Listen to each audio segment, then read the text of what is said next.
Happy new year সবাইকে। Happy new ইয়ারে আমি আসলে আজকে এমন একটা ভিডিও নিয়ে আমাকে আসতে হলো বা আমি এসেছি যেটা আপনাদের অনেকেরই ভাল লাগবে না, অনেকেই অপছন্দ করবেন এবং কমেন্ট সেকশনে আমাকে অনেকে গালাগালি করবেন আমি জানি। তারপরেও আমার আসলে আসতেই হলো, কারণ আসলে কাউকে না কাউকে তো এই বিষয়গুলো নিয়ে বলতেই হবে। সো আমি না হয় চলে আসি এই বিষয়গুলো নিয়ে বলতে, খেলাম না হয় একটু আপনাদের গালাগালি। তো আমার রিকোয়েস্ট থাকলো যে ভিডিওটা পুরোপুরি দেখবেন, তারপরে কমেন্ট করবেন। আর সমালোচনা তো আসলে করাই যায়, কিন্তু সমালোচনারও একটা ভাষা থাকে।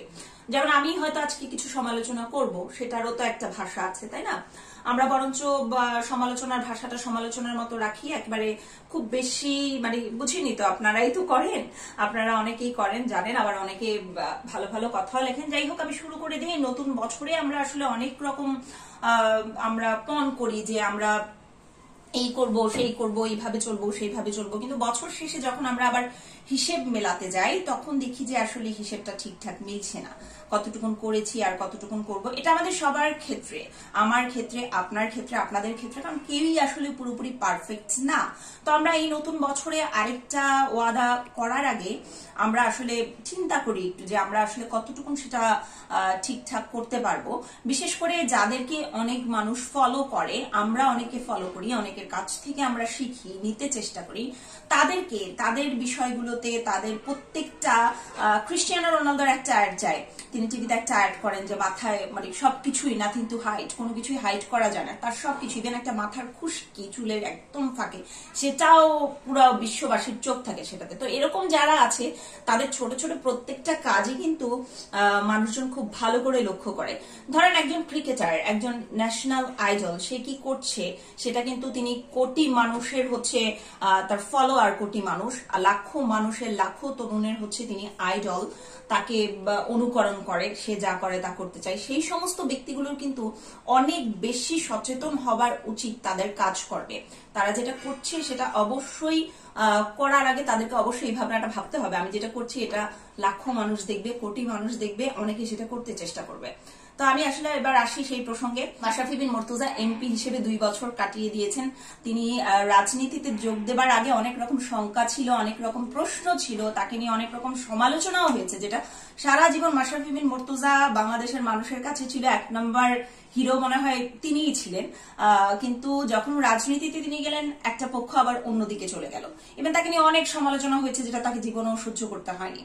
তখন অনেকেই বলেছিল যে মাশরাফি বিন মুর্তজা একটা মোহে পড়ে রাজনীতিতে আসছে, বা হচ্ছে স্রোতে গা ভাসিয়ে রাজনীতিতে আসছে, তিনি আসলে পারবেন না। কিন্তু এই 2 বছরে আমরা যেটা দেখেছি যে তিনি খুবই দারুণ ভাবে, আই স্যালুট হিম, তাকে দেখে অনেক রাজনীতিবিদ, উনি আসলে রাজনীতির মানুষ না, খেলা থেকে এসছেন, মাঠের মানুষ, রাজনীতিতে এসছেন, কিন্তু রাজনীতি করেন এরকম অনেক মানুষ আছেন, জনপ্রতিনিধি আছেন, তাকে দেখে মাশরাফি বিন মুর্তজার কাছ থেকে শিখা উচিত তাদের, মানে তারা শিখতে পারে। কারণ তিনি যখনই নড়াইল যান, শুধুমাত্র এখন যে 2 বছর হয়েছে বলে 2 বছর পূর্তি উপলক্ষে তিনি জনসংযোগ করে বেড়াচ্ছেন তা না, তিনি কিন্তু নড়াইল গেলেই এই কাজটা করে থাকেন।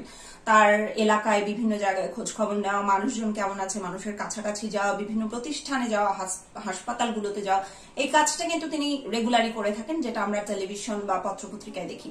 কিন্তু এইবার এতটুকু পর্যন্ত তো খুবই ঠিক আছে, খুবই অনুকরণীয় অন্য রাজনীতিবিদদের কাছেও। কিন্তু এইবার আমরা সম্প্রতি যেটা দেখেছি যে তিনি 2 বছর পূর্তি উপলক্ষে তার জনসংযোগ করছেন, এলাকায় গিয়ে বিভিন্ন জায়গায় খোঁজ খবর করছেন, মানুষজন কেমন আছে, হাসপাতালগুলোতে দেখছেন সেখানে রোগীদেরকে কিভাবে ইভেন খাওয়ার দাওয়ার কেমন, কতটুকু মানসম্মত, স্বাস্থ্যসম্মত দেওয়া হয়, সেগুলোও তিনি খোঁজ খবর নিচ্ছেন। বিভিন্ন মাদ্রাসা, এতিমখানা, স্কুল, সেগুলোতে মানুষের বাড়ি বাড়ি গিয়ে তিনি খোঁজ খবর করছেন, বাজারঘাট সবখানেই খোঁজ খবর করছেন। কিন্তু আমরা যেটা দেখেছি একটা ভিডিওতে, যে তিনি যেটা নিয়ে কিছুটা আমি কিছু কমেন্টও দেখেছি, যে অনেকেই বলছেন যে হেলমেট কোথায়। তিনি মোটরসাইকেলে শোডাউন করছেন, মোটরসাইকেল নিয়ে তিনি যাচ্ছেন, এলাকা ঘুরছেন, এটা তিনি মোটরসাইকেলেই করে থাকেন, আমরা আগেও দেখেছি। কিন্তু তিনি যখন এই কাজটা করেন, তিনি তো একজন নেতা, তিনি বাংলাদেশ দলকে নেতৃত্ব দেন কত কঠিন কঠিন লড়াইয়ে, কত কঠিন কঠিন যুদ্ধে, এখানেও তো তিনি নেতা। তার সাথে যে চালক আছে বা তার সাথে যে মোটরসাইকেল গুলো যাচ্ছে, কারো মাথায় কোনো হেলমেট নাই। এখানে কিন্তু এটা অবশ্যই মাশরাফি বিন মুর্তজারই হেলমেটটা ইউজ করা উচিত ছিল, এবং তারই সবাইকে নেতা হিসেবে বলা উচিত ছিল যে তোমরাও সবাই হেলমেট ইউজ করো, সেটা তিনি করেননি। উপরন্তু আমরা যেটা দেখেছি যে তিনি পাশে একটা মোটরসাইকেল যাচ্ছে, সেখানে চলন্ত অবস্থায় তিনি ইন্টারভিউ দিচ্ছেন। হাত নাড়িয়ে কথা বলছেন বা সেখানে কোনো সতর্কভাবেও বসা হয়নি আমার যতটুকু মনে হয়েছে দেখে। তো আজকালকার যে টিকটক লাইকি বা এইসব যুগ, সেখানে মাশরাফি বিন মুর্তজার এটা দেখে কেউ যদি অনুপ্রাণিত হয়ে এরকম ভাবে করতে চায়, তাহলে ব্যাপারটা কতটুকু ঝুঁকিপূর্ণ একটু নিশ্চয়ই আজ করতে পারছেন। এটা একটা ব্যাপার আছে। তারপর আমরা দেখেছি যে মাশরাফি বিন মুর্তজা বিভিন্ন বাজার ঘাটে যাচ্ছেন, সম্ভবত মাদ্রাসার ছবি দেখেছি, সেখানে যাচ্ছেন, বাচ্চাদের ওখানে শত শত মানুষের ভিড়ে তিনি যাচ্ছেন, কোথাও কিন্তু তাকে মাস্ক পরতে দেখা যায়নি। আবারও যেহেতু করোনাটা এখন অনেক বেশি বাড়ছে, আর তিনি যেহেতু আমরা দেখি যে মাশরাফি বিন মুর্তজা বিভিন্ন টেলিভিশনে বিভিন্ন টিভিসিতে সচেতনতামূলক বক্তব্য দিয়ে থাকেন, মাস্ক পরুন, সুস্থ থাকুন, করোনা কালে সেফটি মেনটেন করতে বলছেন, হাত স্যানিটাইজার কথা বলছেন, বা নিজের ফেসবুক পেজে এসেও কিন্তু তিনি এই সচেতনতামূলক যে বার্তাগুলো সেগুলো দিয়ে থাকেন। তো যেটা আমরা আসলে বলে থাকি সেটা শুধু আসলে বলার জন্য বা বিজ্ঞাপনের ভাষা তো না। আমরা আমজনতা, লাখ লাখ মানুষ, কোটি মানুষের বিশ্বাস যে মাশরাফি বিন মুর্তজা বিজ্ঞাপনে যেটা বলছে তিনি সেটাই, এবং মাশরাফি বিন মুর্তজা যা বলবে সেটা আরো অন্তত 1 লাখ মানুষ সেদিন থেকেই মানা শুরু করবে, এটা আমি বিশ্বাস করি। তো ওনাকে যখন আমরা টেলিভিশনের বিজ্ঞাপনে দেখি বলছে মাস্ক পরুন, সচেতন থাকুন, পর মুহূর্তেই তিনি নিজেই মাস্ক ছাড়া শত শত মানুষের ভিড়ে, তখন আসলে বার্তাটা কি পৌঁছায় মানুষের কাছে এই করোনা কালে, এটা একটা কথা।